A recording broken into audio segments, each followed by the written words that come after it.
Let me show you how you can make your text curved in Canva.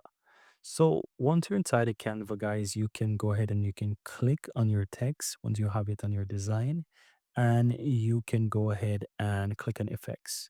Now, within the effects, you have a bunch of different options, right? And once you scroll down, you will see the shapes, and under the shapes, you will see curve. And so here is a curve, right? And so you click on it, and you can see right away that your text is curved. Now, you can now adjust the curveness of the text. So on here below it, you can see curve and it's currently set to 100%.